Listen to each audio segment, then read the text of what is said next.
Good morning everyone. कैसे हैं आप सभी? आई होप अच्छे एंड स्वस्थ होंगे। आप सभी का स्वागत है आपके अपने यूट्यूब चैनल लर्न विद प्रीत चौधरी में। हमारी आरएस परी 2023 की है टेस्ट सीरीज चल रही थी, जिसमें आज का हमारा टेस्ट है वो टेस्ट नंबर 38वां है। ये जो टेस्ट सीरीज है आपकी पूरे सिलेबस को कवर करती हैं, तो आपके लिए काफ़ी इम्पोर्टेंट टेस्ट सीरीज है। आज के 38वें टेस्ट की बात करें तो इसमें हमारे क्वेश्चंस है वो इंडियन पॉलिटी के होंगे। काफ़ी अच्छे क्वेश्चंस मैं लेके आई हूँ आपके लिए। तो आपको जो भी न्यू फैक्ट है, जो भी न्यू की पॉइंट मिले तो आपको उसको नोट डाउन करना है। तो क्लास के साथ साथ आपको अपने शॉर्ट नोट्स भी बनाने हैं। इस क्लास की जो पीडीएफ है वो आपको हमारे टेलीग्राम चैनल लर्न विद प्रीत चौधरी पर प्रोवाइड करवाई जाएगी, तो आप वहां से उसको लेकर डाउनलोड करके रिवीजन भी कर सकते हैं। तो चलिए आज की जो क्लास है वो स्टार्ट करते हैं। हमारी क्लास का आज का जो फर्स्ट क्वेश्चन है, सुमेलित कीजिए। इसमें हमें समितियां दी गई है जो संविधान सभा ने संविधान के निर्माण के समय संविधान सभा ने संविधान के निर्माण के समय है वो संबंधित कई कार्यों को करने के लिए कई समितियां बनाई थी। अलग अलग कार्यों को करने के लिए अलग अलग समितियों का गठन किया गया था। उनमें कुछ बड़ी समितियां थी तो कुछ छोटी समितियां थी। ठीक है, तो इनमें इन समितियों के अध्यक्ष और उनके जो समितियों के नाम है काफ़ी इंपॉर्टेंट होते हैं, काफ़ी बार है वो पूछ ले जाते हैं। इस प्रकार आपको मिलान करने के लिए पूछा जा सकता है, या फिर सीधा एक समिति का नाम देके उनके अध्यक्ष से पूछे जा सकते हैं। इसमें सबसे पहले संघ शक्ति समिति है। उसके मैंने आपको ये पहले भी कई बार नोट डाउन करवाई है और मैंने बताया था कि जहाँ पर भी संघ दिया हुआ हो तो वहाँ पर आपको करना है पंडित जवाहरलाल नेहरू। तो आपका संघ शक्ति समिति के अध्यक्ष कौन है? पंडित जवाहरलाल नेहरू। अगला है हमारा प्रांतीय समिति। जो प्रांतीय संविधान समिति है उनके अध्यक्ष है डॉक्टर सरदार वल्लभ भाई पटेल। अगली है नियम समिति की बात करें तो नियम समिति के जो अध्यक्ष हैं वो कौन है? वो है डॉक्टर राजेंद्र प्रसाद। तो आपके 3 में आ जाएगा 2। और अल्पसंख्यक उप समिति, अब आपसे सीधा पूछ लेता ना कि अल्पसंख्यक संबंधित जो परामर्श समिति है उसके अध्यक्ष तो आ जाते सरदार वल्लभ भाई पटेल, ये आ जाते। लेकिन इसमें इन्होंने उप समिति पूछ लिया। तो अल्पसंख्यक उप समिति के जो अध्यक्ष थे वो कौन थे? वो थे HC मुखर्जी। तो जो इसमें आपका ऑप्शन हुआ है, फर्स्ट में आ जाएगा आपका थर्ड, 1 में आपका आ जाएगा थर्ड, 2 में आपका आ जाएगा फोर्थ, 3 में आपका आ जाएगा 2 और आपका 4th में आ जाएगा फर्स्ट। तो जो ये कूट नीचे दिया हुआ होगा वो आपका बिल्कुल सही होगा। अब जो ये कुछ समितियां हैं वो मैं आपको इनके अलावा और नोट डाउन करवा देती हूँ। और ये जो भी समितियां हैं काफ़ी इंपॉर्टेंट है। जो आपके अल्पसंख्यक उप समिति है ये भी काफ़ी इंपॉर्टेंट है, तो मैं एक बार उनको आपको रिवाइज करवा देती हूँ। जो संघ शक्ति समिति है जवाहरलाल नेहरू हमने अभी बात की। उसके अलावा एक है संघीय संविधान समिति। इसके अध्यक्ष कौन है? इसके अध्यक्ष भी जवाहरलाल नेहरू है। मैंने बताया जहाँ भी आपको संघ या संघीय दिखे तो आपको क्या करना है? जवाहरलाल नेहरू। प्रांतीय संविधान समिति सरदार पटेल जी हमने अभी बात कर ली। प्रारूप समिति की बात करें, प्रारूप समिति के अध्यक्ष डॉक्टर बी आर अम्बेडकर। अगली बात करें, एक आती है मौलिक अधिकारों एवं अल्पसंख्यक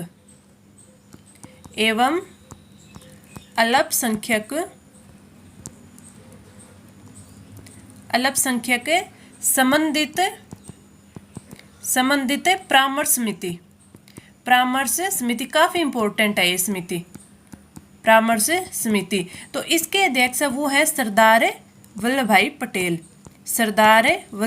पटेल। अब इसमें आपको एक चीज़ याद करनी है, वेरी इंपॉर्टेंट है ये समिति। किस हिसाब से कि जो ये समिति थी इसके अगर सीधे पूछ ले कि मौलिक अधिकारों अल्पसंख्यक से संबंधित जो परामर्श समिति थी उसके अध्यक्ष तो थे सरदार वल्लभ भाई पटेल। लेकिन इस समिति की 2 है वो उप समिति भी है, 2 उप समिति।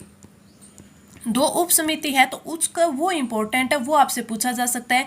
जो अभी आपसे इस क्वेश्चन में पूछ लिया गया था ना कि अल्पसंख्यक उप समिति के अध्यक्ष कौन है, तो अल्पसंख्यक उप समिति है उसके तो है H.C. मुखर्जी। और इसके अलावा जो दूसरी है हमारी, दूसरी कौन सी है, एक अल्पसंख्यक परामर्श समिति की होगी और दूसरी है मौलिक अधिकारों की उप समिति। तो अगर आपसे मौलिक अधिकारों की उप समिति के लिए पूछ ले, मौलिक अधिकार उप समिति इसके पूछ ले तो इसके कौन थे, इसके थे जे.बी. कृपलानी। वेरी इंपॉर्टेंट है, आप इसे नोट डाउन कर लेना। तो इसमें से पूछा जा सकता है। अगला हमने नियम समिति की बात की थी कि डॉक्टर राजेंद्र प्रसाद। एक है राज्यों के लिए समिति, राज्यों के लिए समिति यानी कि राज्यों से समझौता करने वाली। तो इसके भी अध्यक्ष कौन है, इसके भी जवाहरलाल नेहरू है, इसके अध्यक्ष है। कई छोटी समितियां भी होती है, जैसे संविधान सभा के कार्यों से संबंधित हो गई, तो आप नोट डाउन कर लेना कि संविधान सभा के कार्यों से संबंधित समिति है, उसके अध्यक्ष G.V. मावलंकर। तो ये है आपके संविधान सभा के कार्य संबंधित समिति के अध्यक्ष G.V. मावलंकर। कार्य संचालन समिति का आपसे पूछ ले, कार्य संचालन समिति अगर इसका आपसे पूछ ले तो इसके हैं डॉक्टर K.M. मुंशी। तो ये भी आप याद रखना, कार्य संचालन समिति है उसके अध्यक्ष डॉक्टर K.M. मुंशी।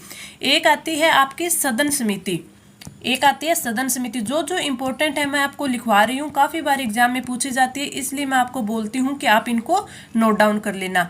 इसके अध्यक्ष कौन है, पट्टाभी सीतारमैया। ठीक है। एक आती है राष्ट्र ध्वज संबंधी तदर्थ समिति। इसके कौन है, इनके हैं डॉक्टर राजेंद्र प्रसाद। और एक हमने अभी बात की थी ऊपर प्रारूप समिति, तो उसके भी कौन थे, डॉक्टर राजेंद्र प्रसाद थे। लेकिन अगर आपसे ये क्वेश्चन पूछ ले कि प्रारूप संविधान का जांच करने वाली समिति, प्रारूप संविधान का जांच करने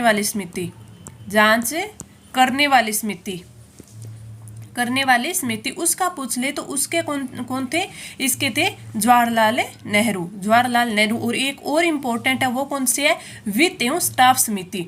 एक आती है आपकी वित्त एवं स्टाफ समिति और इसके अध्यक्ष भी कौन है, डॉक्टर राजेंद्र प्रसाद है। तो ये वेरी इंपॉर्टेंट मैंने आपको समितियां लिखवाई हैं, काफ़ी बार एग्जाम में पूछा जाता है। एक बार वापस मैं आपको रिकॉल करवा देती हूँ। संघीय संविधान समिति आ जाए, जवाहरलाल नेहरू जी आ जाएंगे। जहाँ पर भी आपको संघीय या संघ दिखे तो उसका आपको एक ही करना है, जवाहरलाल नेहरू जी। प्रारूप समिति के डॉक्टर B.R. अम्बेडकर हो गए। आगे अगर मौलिक अधिकारों एवं अल्पसंख्यक संबंधित परामर्श समिति पूछ ले तो सरदार पटेल। इनकी उप समितियों की पूछ ले तो मौलिक अधिकारों की जो उप समिति है उनके J.B. कृपलानी और जो अल्पसंख्यक उप समिति है उनके कौन होंगे, H.C. मुखर्जी हो जाएंगे।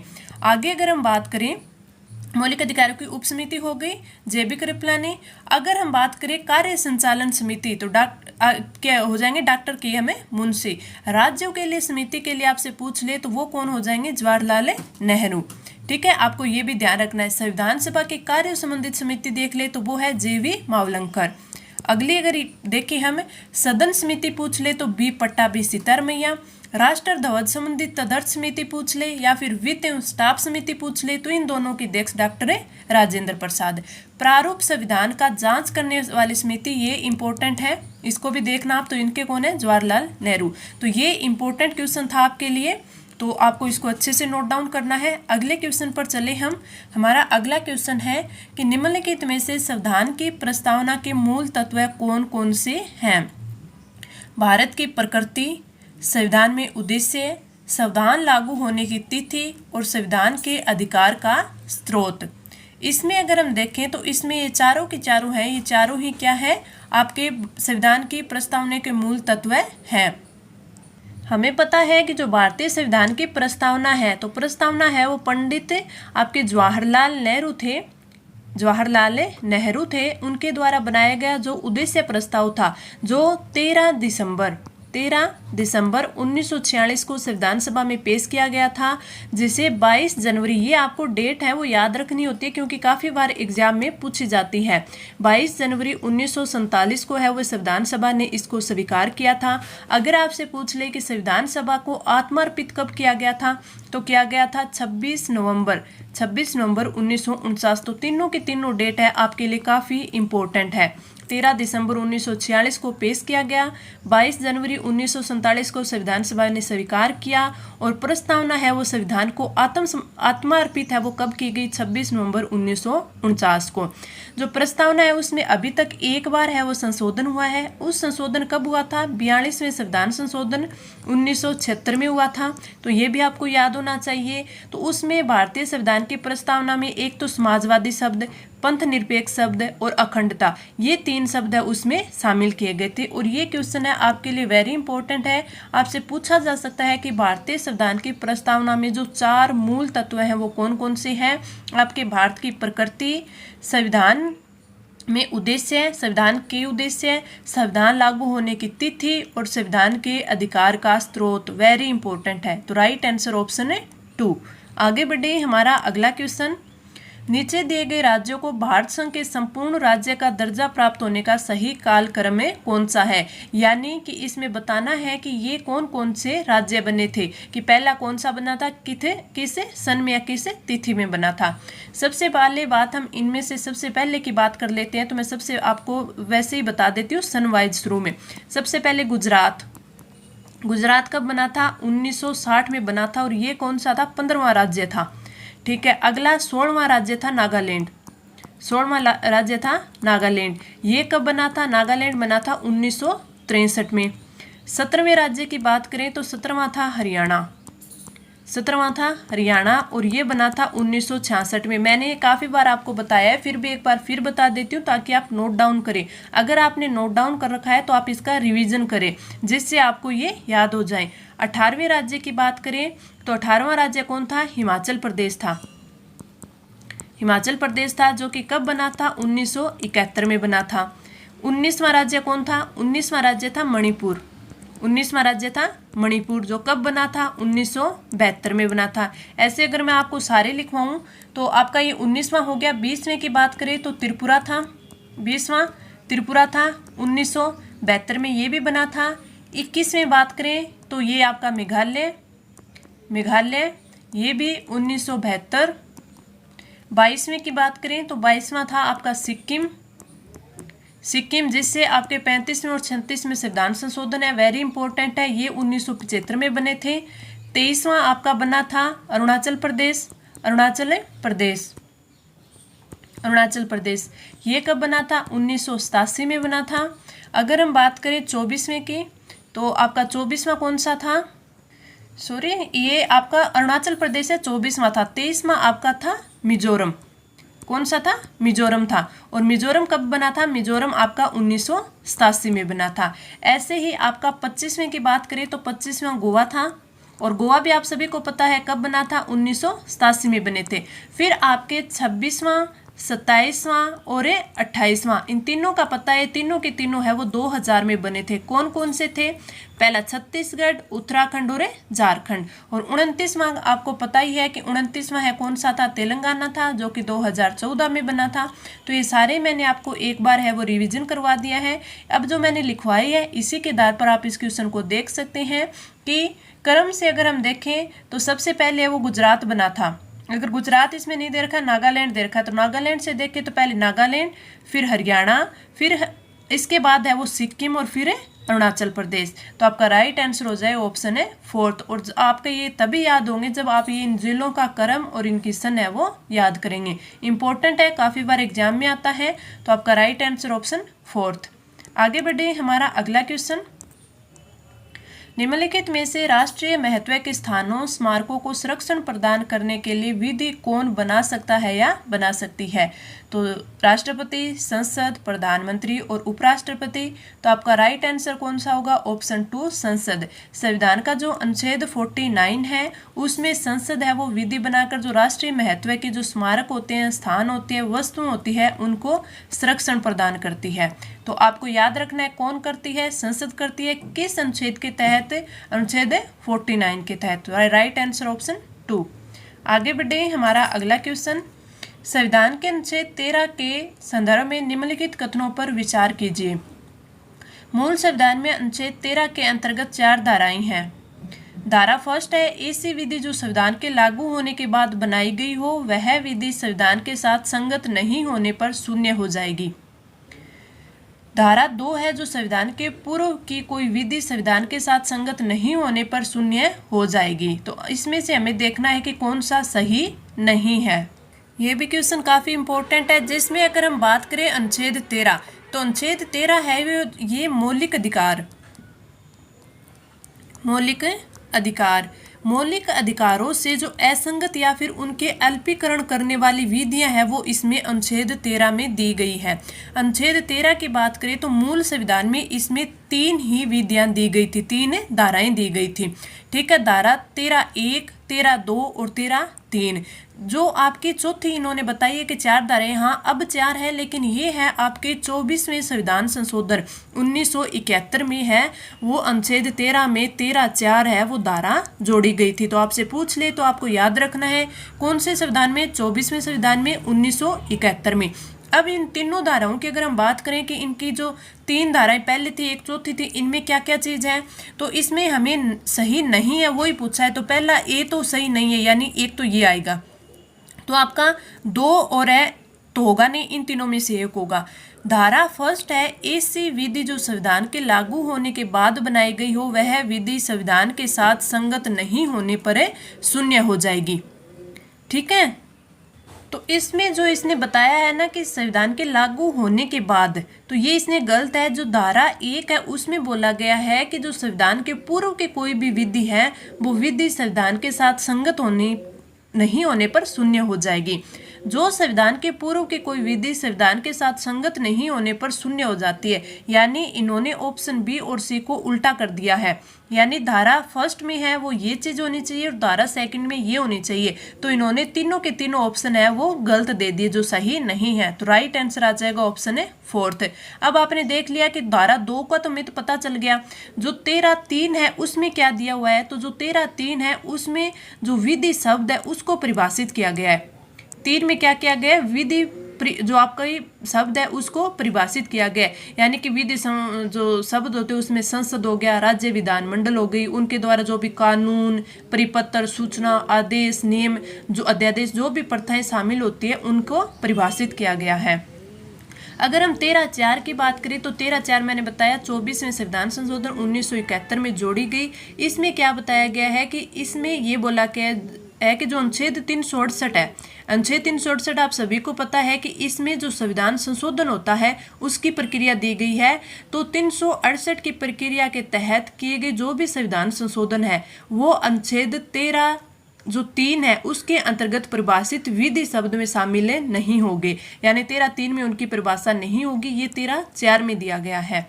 तो ये चारों के चारों धाराएं काफी इंपॉर्टेंट है, आप सभी को पता होनी चाहिए। इस क्वेश्चन का राइट आंसर ऑप्शन 4th। आगे बढ़े, अगला क्वेश्चन है, भारतीय संविधान के अंतर्गत निम्नलिखित में से कौन सा मूल कर्तव्य नहीं है? प्राणी मात्र के प्रति दया भाव रखना, सार्वजनिक संपत्ति को सुरक्षित रखें, सामाजिक अन्याय से कमजोर वर्गों की रक्षा करें, उपयुक्त में से कोई नहीं।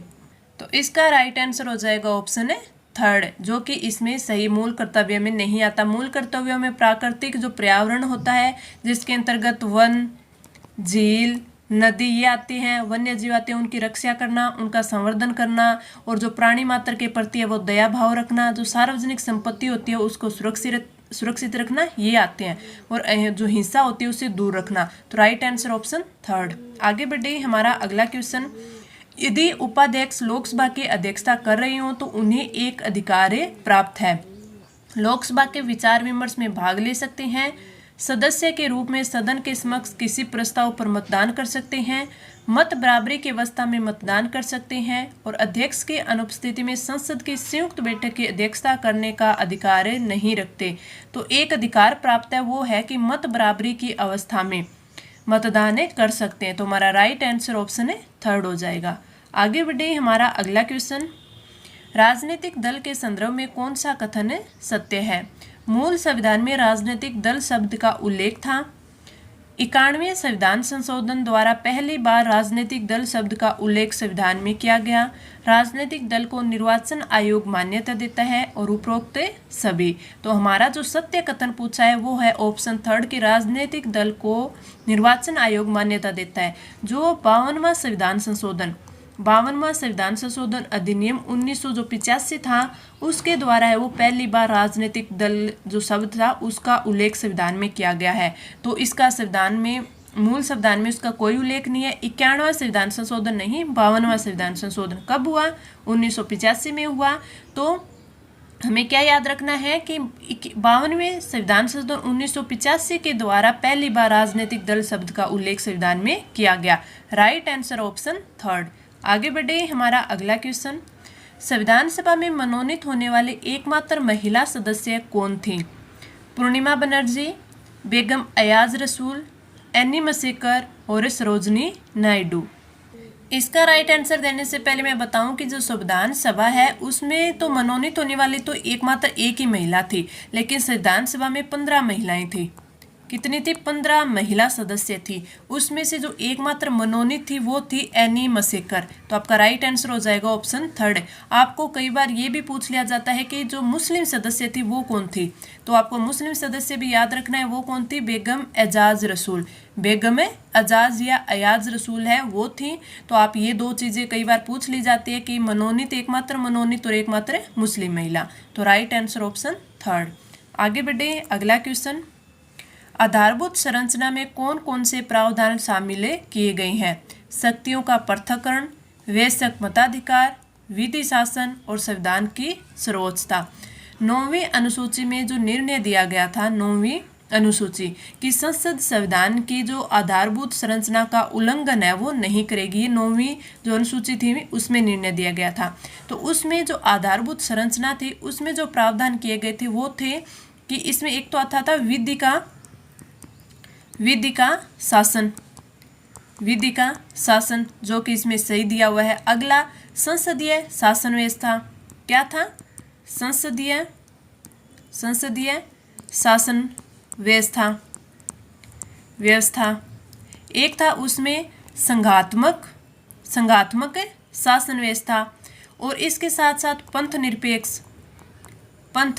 निरपेक्ष शक्तियों का पृथक्करण, इसके अलावा वयस्क मताधिकार, संविधान की सर्वोच्चता और गणराज्य।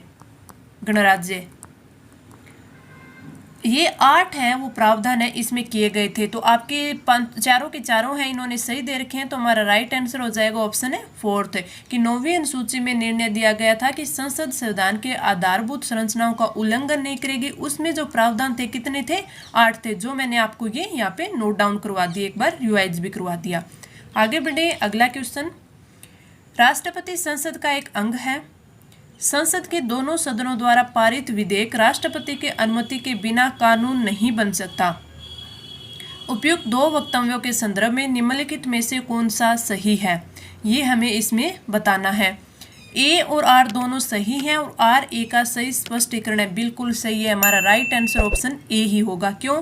कि जो संविधान का अनुच्छेद 79 है उसके अनुसार संघ के लिए एक संसद होती है जिसमें राष्ट्रपति होता है। एक तो कौन होते हैं? राष्ट्रपति होते हैं। उसके साथ साथ ही 2 सदन होते हैं जो मिलकर है वो क्या बनाते हैं? संसद। 2 सदन, एक तो आपकी राज्यसभा और एक आपकी होती है लोकसभा। संसद के जो दोनों सदन होते हैं उनके द्वारा जो पारित विधेयक होता है वो तब भी है आपका कानून बनता है जब उसे राष्ट्रपति अपनी अनुमति दे देता है। तो आपके दोनों कथन है बिल्कुल सही है और आर है वो एक की व्याख्या भी करता है। तो राइट आंसर ऑप्शन ए आ जाएगा। हमें याद रखना है किस में है? अनुच्छेद 79 में। आगे बढ़े, अगला क्वेश्चन, भारत के संविधान के संदर्भ में निम्नलिखित में से कथनों पर विचार करना है, फिर हमें बताना है कि कौन से सही हैं। भारत के प्रशासन से संबंधित अधिकांश भाग भारत शासन अधिनियम 1935 से लिए गए थे, बिल्कुल सही। भारत संविधान का राजनीतिक हिस्सा ब्रिटेन के संविधान से लिया गया है, ये भी सही है। भारतीय संविधान के निर्देशक सिद्धांतों से संबंधित दार्शनिक भाग आयरलैंड और अमेरिका के संविधान से प्रेरित है, ये गलत है। तो पहला और दूसरा सही है, तो राइट आंसर ऑप्शन है ए आ जाएगा। आगे बढ़े, अगला क्वेश्चन, निम्नलिखित में से कौन सी विशेषताएं ब्रिटिश संविधान से भारत के संविधान में ली गई है?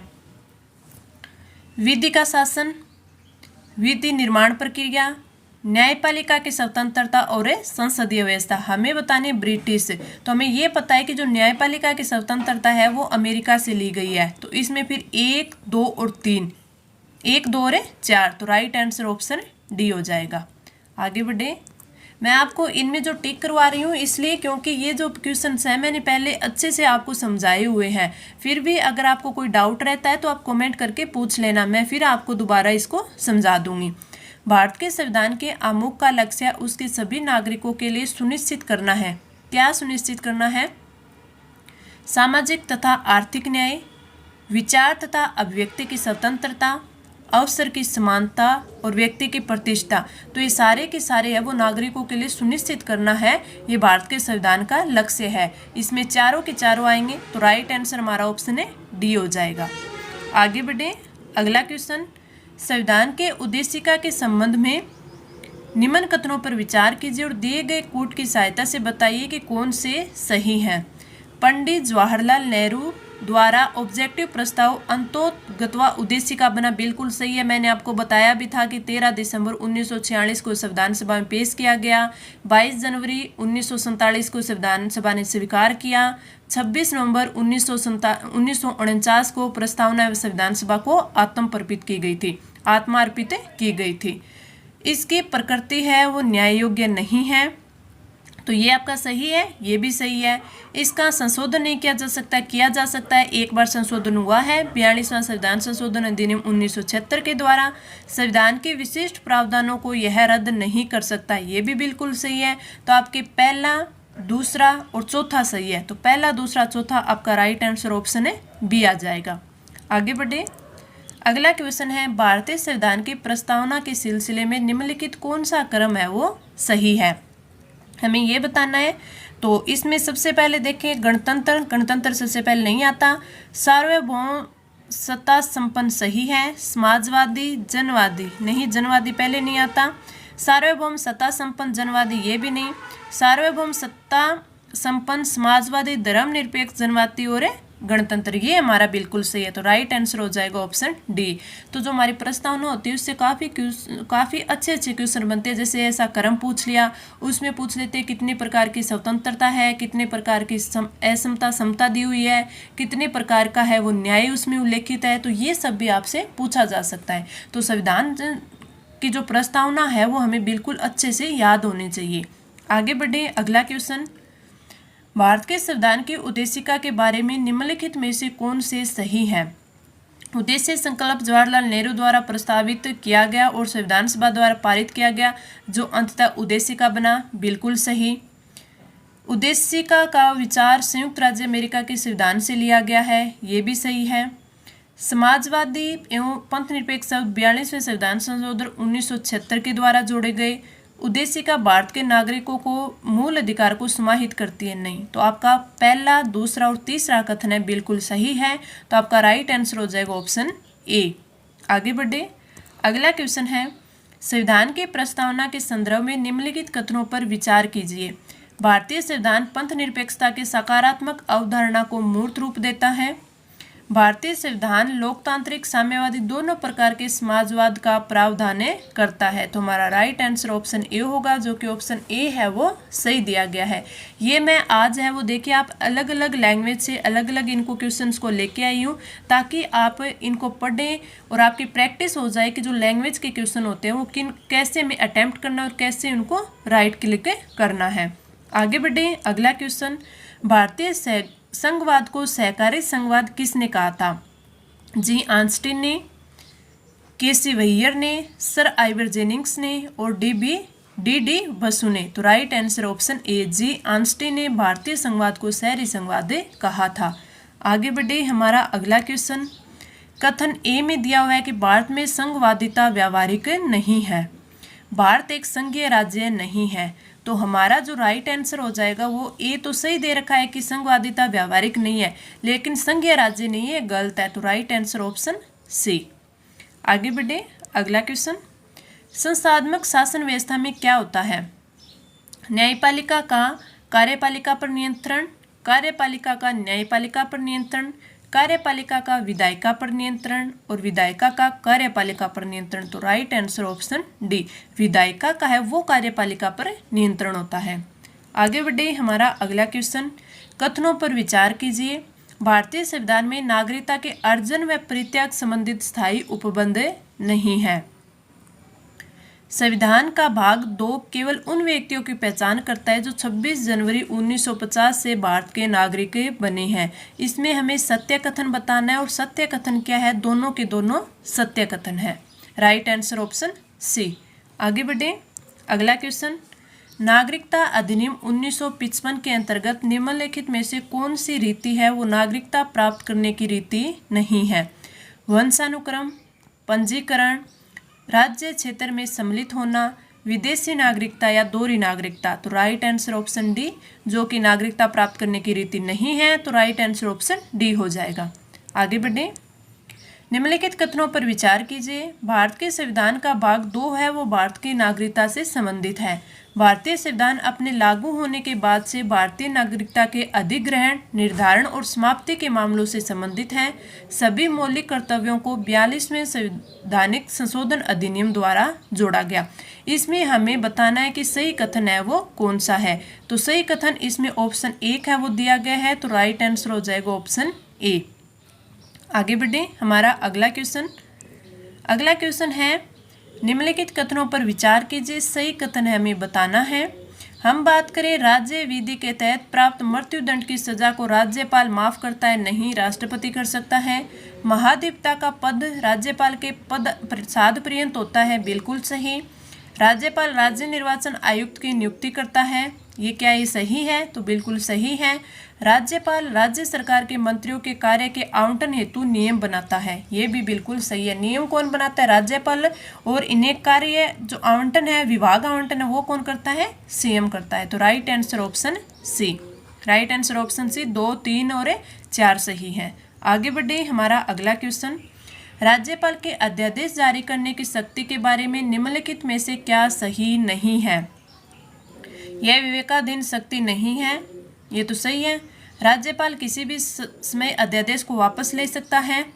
अध्यादेश की शक्ति का प्रयोग तभी किया जा सकता है जब विधानमंडल सत्र में नहीं हो। अध्यादेश जारी करने के लिए मंत्रियों की सहायता और सलाह की आवश्यकता नहीं होती, ये इन्होंने सही नहीं दे रखा। तो राइट आंसर क्या हो जाएगा? Option D. अगला क्वेश्चन। निम्नलिखित कथनों में से कौन सा एक सही है? भारत में एक ही व्यक्ति को एक ही समय में 2 या अधिक राज्यों में राज्यपाल नियुक्त नहीं किया जा सकता, किया जा सकता है, तो ये गलत है। भारत में राज्यों के उच्च न्यायालय के न्यायाधीश राज्य के राज्यपाल द्वारा नियुक्त किए जा सकते हैं, ठीक वैसे जैसे उच्चतम न्यायालय के न्यायाधीश हैं वो राष्ट्रपति द्वारा नियुक्त किए जाते हैं, बिल्कुल गलत। भारत के संविधान में राज्यपाल को उसके पद से हटाने हेतु कोई भी प्रक्रिया का अधिक कथित नहीं है, ये बिल्कुल सही है। तो राइट आंसर ऑप्शन है सी। आगे बढ़े अगला क्वेश्चन। राजस्थान के राज्यपाल जिन्हें बर्खास्त किया गया था, वेरी इंपॉर्टेंट क्वेश्चन, ऐसा क्वेश्चन पूछा जाता है। डॉक्टर संपूर्णानंद, सुखदेव प्रसाद, रघुकुल तिलक और बलिराम भगत। तो आपका राइट आंसर ऑप्शन सी रघुकुल तिलक, इनको है वो बर्खास्त किया गया था। तो राइट आंसर ऑप्शन सी। अगला क्वेश्चन। निम्न पर विचार कीजिए और कूटों का प्रयोग करते हुए सही उत्तर का चयन कीजिए। राज्यपाल अपना पद ग्रहण करने से पूर्व शपथ लेगा या प्रतिज्ञान करेगा? सही है। शपथ या प्रतिज्ञान का प्रारूप भारतीय है, ये भी बिल्कुल सही है। शपथ या प्रतिज्ञान का प्रारूप भारतीय। पहले अगले पढ़ते हैं। राज्यपाल उच्च न्यायालय के मुख्य न्यायमूर्ति या उसके अनुपस्थिति में ज्येष्ठतम न्यायाधीश के समक्ष है या समक्ष शपथ या प्रतिज्ञान करेगा, ये तो सही है। शपथ या प्रतिज्ञान की प्रक्रिया भारतीय संविधान के अनुच्छेद 159 में दी गई है, ये भी सही है। तो इसके राइट होंगे पहला, तीसरा और चौथा। राइट आंसर ऑप्शन बी हो जाएगा। आगे बढ़े, हमारा अगला क्वेश्चन। राजस्थान में आखिरी बार जब राष्ट्रपति शासन लगाया गया था तो यहाँ के राज्यपाल कौन थे? वसंतराव पाटिल, एम चन्ना रेड्डी, रघुकुल तिलक और देवी प्रसाद चट्टोपाध्याय। पूछा है आखिरी बार राष्ट्रपति। तुम्हारा राइट आंसर हो जाएगा ऑप्शन बी, एम चन्ना रेड्डी है वो राज्यपाल थे। अगला क्वेश्चन। राजस्थान के राज्यपाल में निम्न में से कौन सी शक्ति है वो निहित नहीं है? विधानसभा को आहूत करने की है, विधानसभा को स्थगित करने की नहीं, विधानसभा का विघटन करने की और विधानसभा के सत्रावसान की। स्थगित कौन कर सकता है? लोकसभा अध्यक्ष। तो राइट आंसर ऑप्शन बी। ये मैंने इंपॉर्टेंट आपको 31 क्वेश्चन करवाए, काफ़ी इंपॉर्टेंट थे। आपको क्लास कैसी लगी नीचे कमेंट करके ज़रूर बताना। अच्छे लगे तो लाइक करना और अपने फ्रेंड्स के साथ है ज़रूर शेयर करना, ताकि ज़्यादा से ज़्यादा बच्चों को इस क्लास का फ़ायदा मिल सके। चलिए मिलते हैं अगली क्लास में। धन्यवाद।